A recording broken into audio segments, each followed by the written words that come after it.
Je voudrais maintenant passer la parole à Monsieur Hassan Makarim. Regard croisé sur la calligraphie, une rencontre entre les plus anciennes civilisations, la Chine et l'Iran. Mesdames, Mesdemoiselles, Messieurs, bonjour.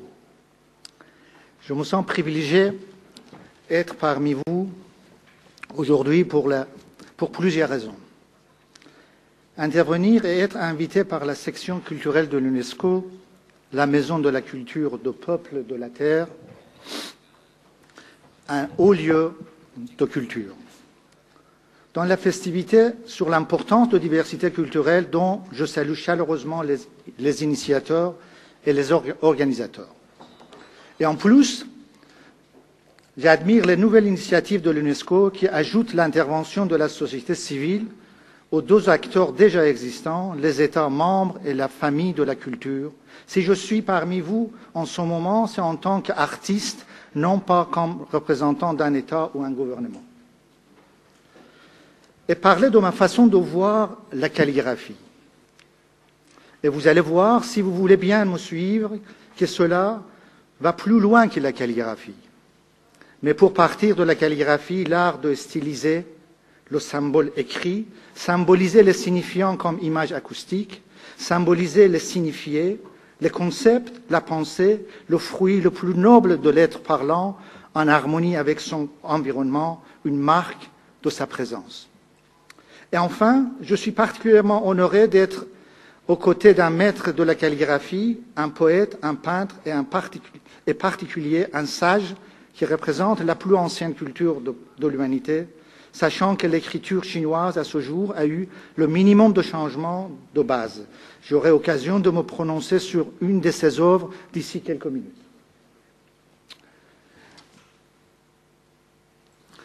À l'occasion du Festival international de la festibilité culturelle, l'UNESCO m'a invité pour parler de mon regard sur la calligraphie. Une occasion de vous inviter à venir avec moi vers un voyage en 5 États. J'espère que vous ne serez pas fatigués après 5. De la Perse à l'Iran, de l'art rupestre à la calligraphie, de calligraphie persane, Nasta'lir, à la calligraphie contemporaine de l'Iran, un tour sur mon parcours via le commentaire sur quelques-unes de mes œuvres, et enfin un commentaire d'une des œuvres de Maître Van Zeng.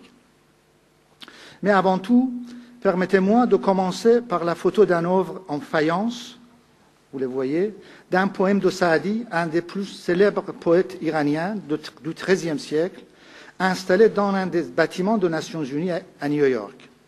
Car cette œuvre montre à quel point la calligraphie Nasta'lir dans le décor de faïence, avec le poème humaniste « Les enfants d'Adam font partie d'un corps », pour l'occasion d'aujourd'hui est important. Pour ce discours qui essaye de vous montrer le fil invisible et fin de la relation profonde entre la calligraphie Nasta'lir, l'architecture, notre environnement et enfin la peinture et la poésie persane. Permettez-moi de le dire en persan pour que vous entendiez aussi la tonalité et ensuite la traduction. Vous pouvez d'ores et déjà apprécier le mariage entre la calligraphie, les couleurs de faïence et le poème. بنی آدم اعضای یکدیگرند که در آفرینش ز یک گوهرند چو عضوی به درد آورد روزگار دگر عضوها را نماند قرار تو که از محنت دیگران بیغمی نشاید که نامت نهند آدمی. Les enfants d'Adam font partie d'un corps. Ils sont créés tous d'une même essence. Si une peine arrive à un membre du corps, les autres aussi perdent leur aisance. Si pour la peine des autres tu n'as pas de souffrance, tu ne mériterais pas d'être dans son corps, dans ce corps. Au-delà des croyances, différentes recherches scientifiques sur les origines de l'humanité, l'origine de plus de 140 000 langues inventées et utilisées par nous, de l'origine de l'art rupestre à l'écriture, ces recherches nous rappellent que les êtres humains ne sont pas si éloignés à l'origine qu'on peut le croire. Les enfants d'Adam sont partis d'un corps. La calligraphie, écriture et symbolisation est le point de départ et le point d'aboutissement de ce poème. Ce que j'essaie de vous montrer. Je souhaite retourner la caméra vers l'interne, vers mon intérieur. Faire sortir le résultat d'un savoir, d'une connaissance. Faire travailler ce potentiel à la fois intuitif et scientifique. Car la psychanalyse est une intersection de l'art et de la connaissance. Ouvrir de nouvelles pistes au croisement d'une pratique de la science comme vérification et une pratique de l'intuition au service de l'invention. Voilà ce qui est mon intérieur. Alchimie commerce, cet intérieur-extérieur, cette intuition de connaissance, la liberté de l'artiste et la rigueur du scientifique, mais aussi, quand il s'agit de calligraphie, la rigueur de l'artiste et la liberté du scientifique. Le langage de la nature et l'écriture de l'expérience de l'humain. C'est la même chose, j'essaie de vous montrer. Un parcours de 20 ans pour trouver un autre Jaiga. Le mot veut dire temps, espace en persan. C'est très intéressant, ce mot est exceptionnel. Dans d'autres cultures, il faut combiner les deux mots, temps, espace, pour trouver un mot qui existe déjà en persan, Jaiga. Expérimentation de double, Orient-Occident, symbolique réel, intuition, expérience, un tracé autrement dans un volume à 4 dimensions. Ce que je veux partager avec vous en réponse à votre générosité et votre présence ici, et cette expérience que notre présence est un passage dans un volume d'un point vers l'autre, unique, mais ce volume est la présence dans le Jaiga, temps-espace, de la totalité de 11 milliards d'êtres humains. Je ne suis pas seul. Résumons notre premier voyage de la Perse à l'Iran. Une mythologie riche, mais non écrite, une religion simple mais efficace, zarathoustrien, et un livre Avesta, une architecture avec 2 axes, pierre comme Persépolis, et pierre et argile, le plafond courbé. À l'époque, on savait faire quand même de faïence et faïence avec des couleurs et en 3 dimensions. Une écriture cunéiforme, mais une administration lourde mais peu efficace, l'écriture, mais une administration capable de gérer les ethnies, les peuples et les cultures différentes. La première déclaration de droits de l'homme gravée sur un pierre cylindrique à Londres, il y a 2500 ans, by Cyrus. En persan, on le dit Kourosh. Et l'islam arrive au 7e siècle et il s'impose. L'écriture arabe prend la place de l'écriture cunéiforme, mais la langue reste persan, origine pahlavi, indo-européen. Les historiens racontent 2 siècles de silence du point de vue de la création. Et ensuite, à partir du Xe siècle, les Perses trouvent leur place, d'une part dans l'administration de Khalifa de Bagdad, capitale d'islam, et d'autre part dans le mouvement culturel et scientifique, surtout le mysticisme, l'ésotérisme et la poésie. Dans l'Iran de l'époque, la manifestation de corps étant interdite par l'islam. Il est très important l'attention sur ce point. Pour rayer la totalité des traces des idoles adorées avant l'islam en péninsule Arabie. Alors l'art, la littérature se manifestent autour de l'architecture, la poésie et la calligraphie. Les traces de ces croisements sont nombreux. Dans la poésie, comme livre de roi de Ferdowsi, poésie de Khayyam, les histoires de poésie de Nezami, vous connaissez les 5 grandes histoires qu'il a écrites, Khamseh de Nezami, et des langues des oiseaux d'Atta.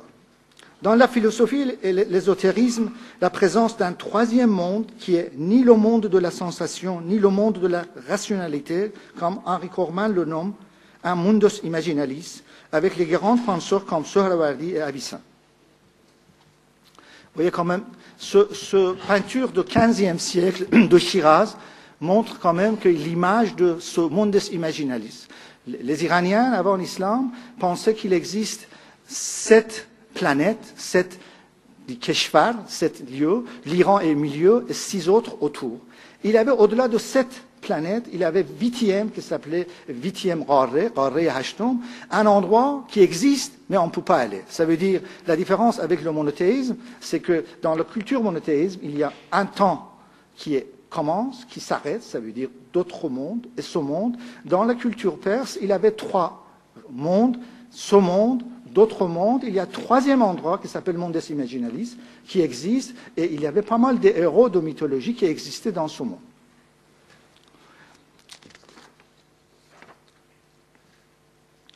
Et rapidement, alors dans l'architecture également, avec la transformation de Chaharsur, vous voyez quand même ici comment de la base d'un carré, on peut aller vers faire déjà ces grands-pères des dômes, c'est Chaharsur, vers le dôme, qui devient rapidement le modèle de certains monuments religieux en islam, même en Italie. La totalité des dômes que vous voyez, c'était basé sur cette invention de Chaharsur avant l'islam.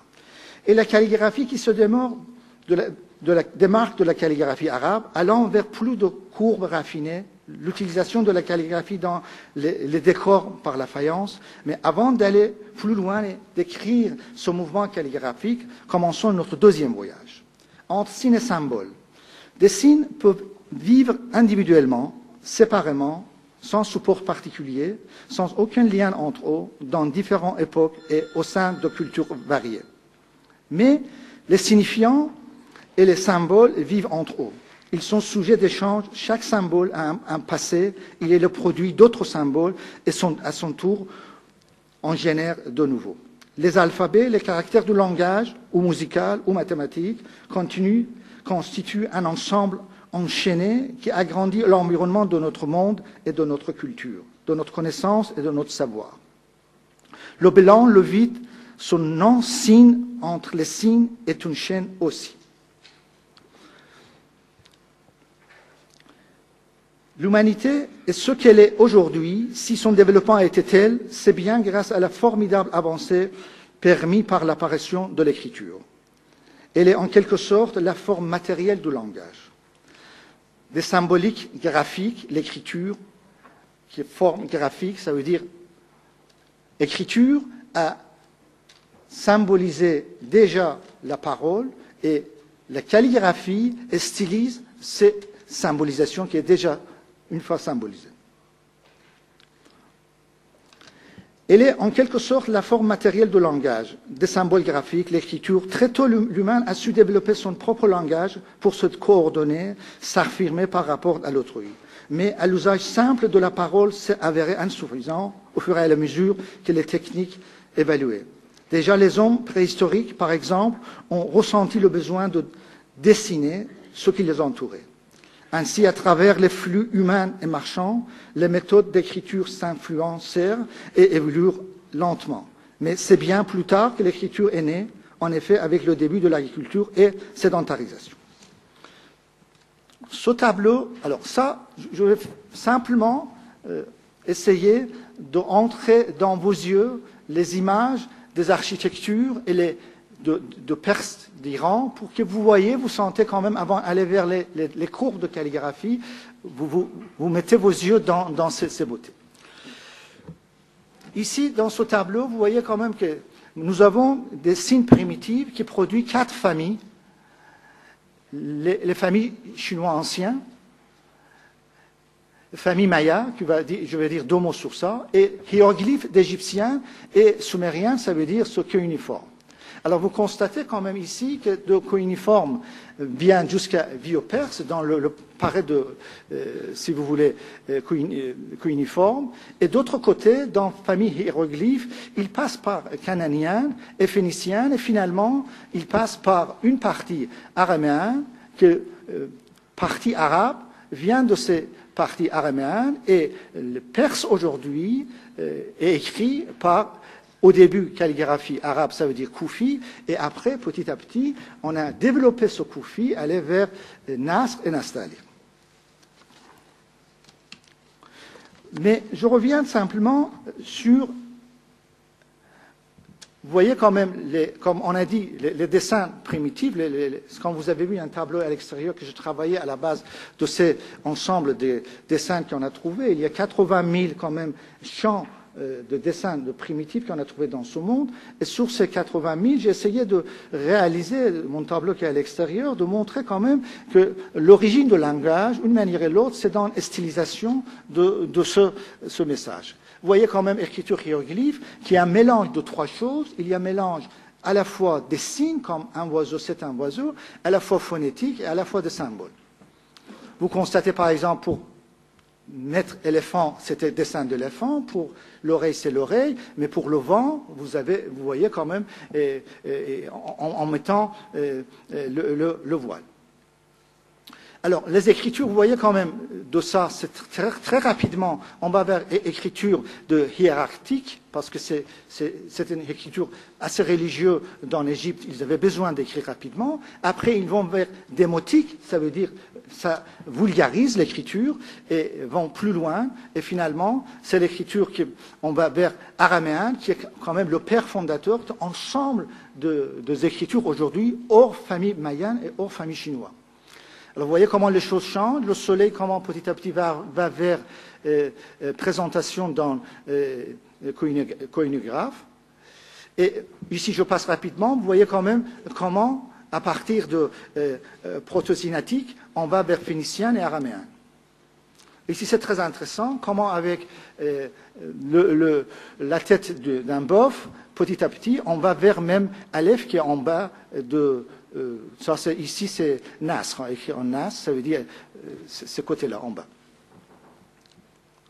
Ici également, vous voyez quand même comment, avec les dents, on arrive finalement vers ce qui c'est chez, en côté, de votre côté, c'est votre droite, comment on arrive vers chez, qui est dans Nasr, ça veut dire avant calligraphie Nastaliq de persan. Alors, les familles, vous voyez quand même de Mésopotamiens et Égypte, comment on arrive, vous avez à la fois bio-perse, à la fois perse qui est en bas, 2 fois sur le même aligné. Alors, je voudrais quand même vous parler de cette histoire de comptabilité dans langue mayenne, écriture mayenne, utiliser ce nœud pour avoir leur comptabilité. Ce qui est intéressant de faire attention, vous avez déjà entendu les tapis perses, mais je voudrais ouvrir vos yeux aujourd'hui, si c'est possible, sur un autre quand même dimension, le tapis perse. Vous voyez quand même le tapis perse, l'origine il y a 4000 ans, les tapis qu'on a trouvés dans les glaces, d'origine de 4000 ans, ça veut dire déjà on savait faire des nœuds et il y avait des dessins dessus. Alors si on regarde bien sur les tapis, comme dans les villages, ils n'avaient pas possibilité d'écrire et lire, et ils écrivaient leur désir, leur espoir, tout ce qu'ils voyaient dans la nature sur les tapis. Ça veut dire que le tapis perse, c'est un hiéroglyphe, mais fait à la façon de Maya. Alors ça, c'est très long à expliquer, je ne veux pas entrer en détail, mais si un jour ça vous intéresse, on peut faire une conférence pour lire hiéroglyphes au tapis persan. Vous voyez par exemple également les liens entre le tapis et l'architecture. Le plafond, le dôme d'un des plus grandes mosquées, le plus beau mosquée d'Iran, qui est Cheikh Safiullah, de l'intérieur, c'est fait en tapis. C'est la photo de tapis qui est faite sur le plafond de ça. Alors, je passe maintenant, je vais vous amener vers quand même un voyage un petit peu particulier. Je passe maintenant de côté scientifique, si vous permettez, avant de passer le voyage vers Nastaliq. Il y a M. Changizi, c'est un chercheur dans Polytechnique de New York. En 2005, il a écrit un livre, résultat de ses recherches. Grosso modo, ce qu'il nous dit. J'essaie de lire, c'est mieux. L'homme se débrouille pour lire et écrire avec un cerveau qui n'a pas été fait pour ça. Via l'étude approfondie des cerveaux des singes, courant années 90, il constate que l'existence dans le cerveau des signes d'une sorte de dictionnaire cortical des formes élémentaires, une véritable mosaïque permettant de coder toutes les formes élémentaires retrouvées dans la nature. Combinant des formes élémentaires codées dans notre cerveau, un véritable alphabet pour décrire les objets. Alors, il conclut que les configurations de contours les plus fréquentées dans le monde naturel, en même temps, c'est ça qui est devenu particulièrement produire notre écriture. L'exemple fréquent, c'est ça. Ce tableau, si vous voyez, en bas, vous avez les signes les plus fréquents à la fois dans la nature et à la fois dans la calligraphie. Ça veut dire qu'on peut composer la totalité des signes calligraphiques dans l'ensemble d'alphabets qui n'existent, c'est en bas, vous voyez. Et l'autre côté, les fréquences. Il y a 2 courbes, la fréquence dans la nature et la fréquence également dans les calligraphies. On voit que ça coïncide. Alors Changizi, lui, il conclut que nous avons inventé chaque peuple, séparément ou ensemble de nos écritures à partir de regards sur la nature et notre environnement. Alors ce qu'il a trouvé en 2005, j'ai envie de vous montrer comment les maîtres calligraphes persans, il y a 3 siècles, ils avaient trouvé et ils montraient à leurs élèves comment il faut décrire Nastali. Je vais vous le montrer. Alors, vous voyez ici, on commence par le Koufi, tout à fait à gauche. Vous avez les signes, tout à fait à votre droite, pardon. Vous avez des signes de Koufi. Ce sont plutôt les lignes perpendiculaires, très simples et très primitives. Et au fur et à mesure, dans différents systèmes, on va vers Nastalir, qui est avant-dernière, qui est le plus raffiné, qui a été inventé par les Iraniens en XVIIe siècle. Alors, vous voyez ici, maintenant, pour un petit peu que vous voyez par vos yeux, les premiers écrits de Koufi. Koufi était inventé dans la ville de Koufi, qui était fondée par Omar ibn Khattab, qui était le 3e calife. Nous sommes encore dans la famille de Koufi et Nasr. Encore, vous voyez différents types. Je rentre pas en détail parce que ça prend beaucoup de temps, mais je voudrais venir simplement à ça. Nous sommes au centre de mon exposé. Alors vous voyez quand même ce qui la science a mis pour découvrir jusqu'à 2005, il a mis le temps. Il y a 3 siècles, les grands maîtres calligraphes iraniens, pour apprendre à leurs élèves comment écrire par exemple un hé, ils disaient voilà, observe un œuf, c'est ça. Observez par exemple un éléphant revient ici. Observez un éléphant, observez un oiseau à l'envers, observez un bateau, et comment vous pouvez apprendre. C'est la nature. C'est le respect de la nature, c'est l'observation de la nature. C'est comment on fait, comment un calligraphe écrit, c'est ça. C'est-à-dire finalement, il stylise la symbolisation de images acoustiques, de conception, de compréhension de l'être humain. Vous voyez la densité. Je vous montre également quelques photos de la nature d'Iran. Vous voyez quand même les courbes que vous allez voir dans la calligraphie persan, c'est copier les courbes de la nature. Voyez, c'est extraordinaire. Vous voyez également, encore une fois, une photo d'un village, d'une ville classique, avec les montagnes au fond, et il y a également système de faire les petits dômes, les plafonds courbés. Sur cette image, sur la photo de le plus grande place de Ispahan, je vais revenir. Regardez bien, après je vais vous montrer une autre chose. Voilà, c'est pour plaisir des yeux. C'est la calligraphie utilisée, maintenant comme je vous ai dit, partout c'est les mêmes choses. La poésie, la calligraphie, l'architecture et la nature, ça fait un mélange. Ça, ensemble. Moi je vois les mêmes choses que tout à l'heure dans la photo de désert. J'ai choisi quelques exemples de quelques maîtres que vous voyez comme ici, c'est Nastali. C'est inventé par les Iraniens en 15e siècle et développé à ce jour. C'est l'écriture d'un des grands maîtres. Ici, à côté, vous avez le Shekastet, côté droite, ça veut dire il se donne certaines libertés, mais à gauche, c'est classique de classique. On ne peut pas déroger de ces règles. Ça s'appelle siarmage, ça veut dire travailler sur répétition. C'est pas dire quelque chose, mais c'est montrer les différents caractères. Également, avec cette écriture, on écrivait les documents officiels.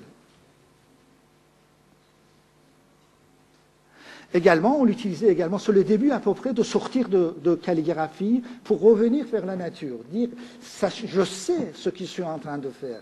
J'ai écrit en calligraphie Nastalir, et cette calligraphie Nastalir que je reprends de la nature, le dos d'un oiseau, je refais également un oiseau avec.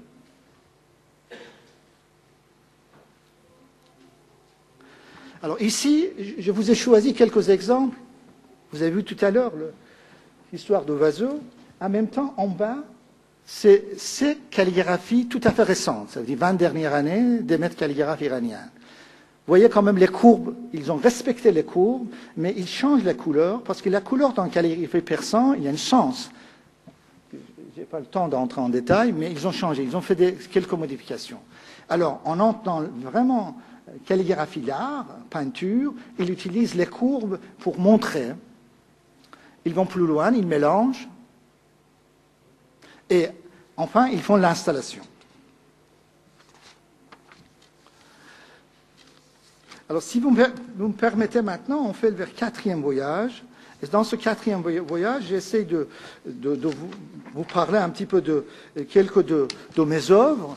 Après, si vous permettez. Alors, j'ai choisi également les miniatures, parce qu'au XIIIe siècle, via l'attaque des Mongols, et ils ont nous amené comme cadeau également, heureusement, au moins le miniature. Et avec le miniature, on a mélangé la miniature et Nastalir, on trouve des chefs-d'œuvre comme l'écriture de Shahnameh.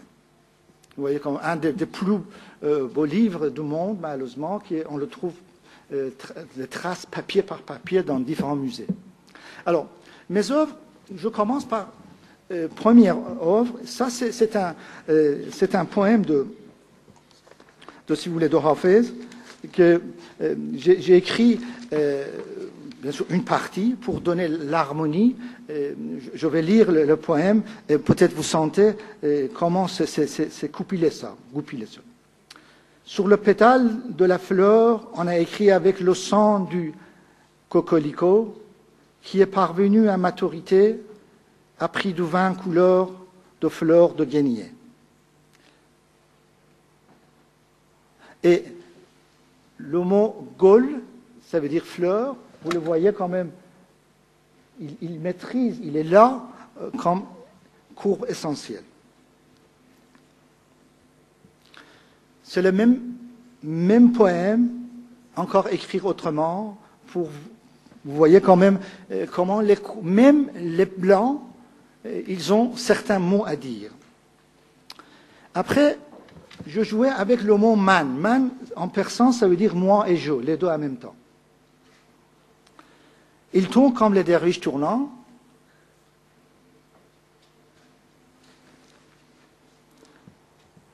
Ça, c'est une calligraphie classique, qui est un poème qui dit « Je suis clair, éclairé ». C'est le même mot en persan. « Je suis clair, éclairé quand tu es clair avec moi ».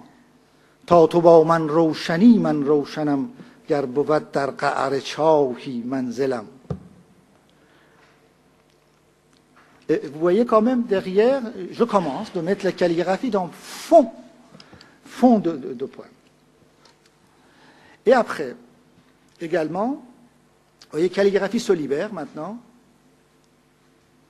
Et je vais vous lire quand même un petit texte concernant mes assiettes. Des exercices, des heures et des heures de calligraphie sur les papiers avec les calames me rendent disponible pour un voyage à côté de mes ancêtres à la recherche des origines. Comment ont inventé une langue? Comment ont inventé des écritures? Et puis Hafez ne me quitte pas.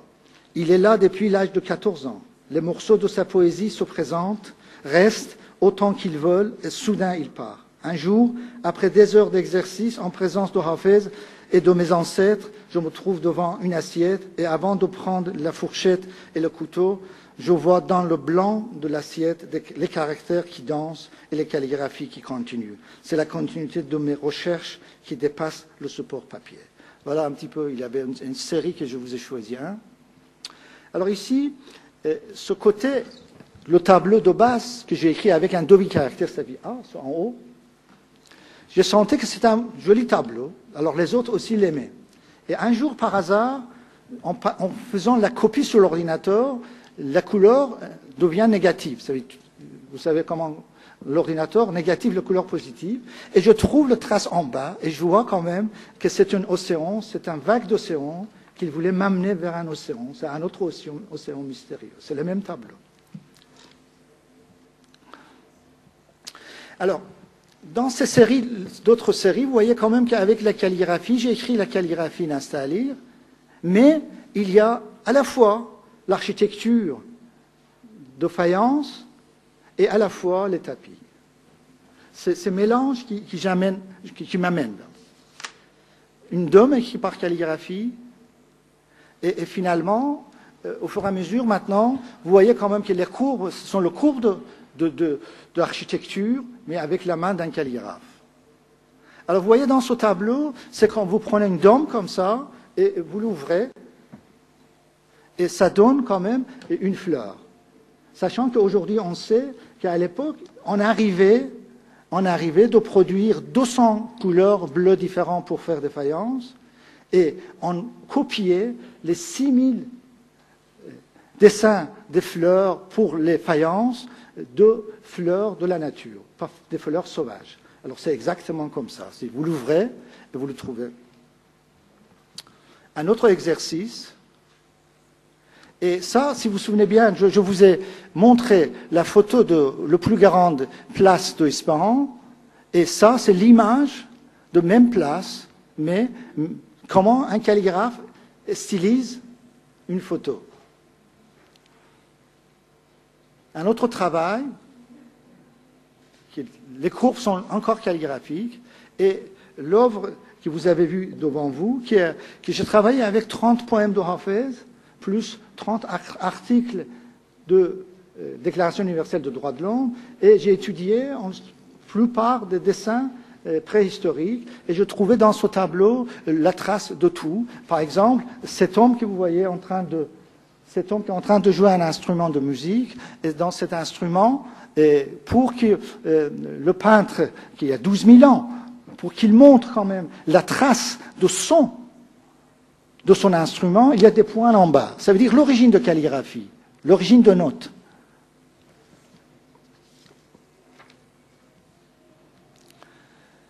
J'ai combien de temps? Je peux conclure. Voilà, merci. En guise de conclusion, plus de 3 milliards d'années de la bactérie à l'homme, Homo sapiens, et 40 000 ans depuis cet avènement jusqu'à nos jours, la vie continue, et plus les années accumulent, plus la résistance devant la mort de cette chose que nous appelons par la simplification de la vie augmente. Comme si le but de la vie était la vie, contre la mort. Ce parcours colossal de jouissance, passant par une étape cruciale, que je l'identifie comme étant celle des droits de l'homme, ne peut pas s'arrêter sans aller jusqu'au droit de la vie, comme le seul droit de notre base de la Terre. Au-delà des fossiles de nos ancêtres, des témoins historiques et architecturaux qui nous restent comme témoins de ce parcours, il y a l'art rupestre, il y a des écrits, il y a la culture orale, il y a des patrimoines culturels humains et il y a la totalité des espaces vivants sur notre Terre. Ce parcours a encore des beaux jours devant lui. Écrire le droit de la vie et bien entendu le faire respecter. Peut-être ce droit nous conduit au-delà de cette terre et peut-être ce droit nous demande un autre espace pour continuer à laisser cet héritage de la vie à nos enfants. Il nous reste à chacun à tracer ce parcours collectif de la vie, mais à chacun son propre support. Silence et bleu à l'auteur des yeux de ciel, le temps s'écoule jusqu'au bout de nos fatigues. Le ciel nous voit comme on le voit. Oui, il a des yeux. Oui, entre nous, il y a la grandeur de cet étonnement de silence et le temps dépasse notre patience de compter. Alors, il faut un autre outil qui est la comptabilité. Merci.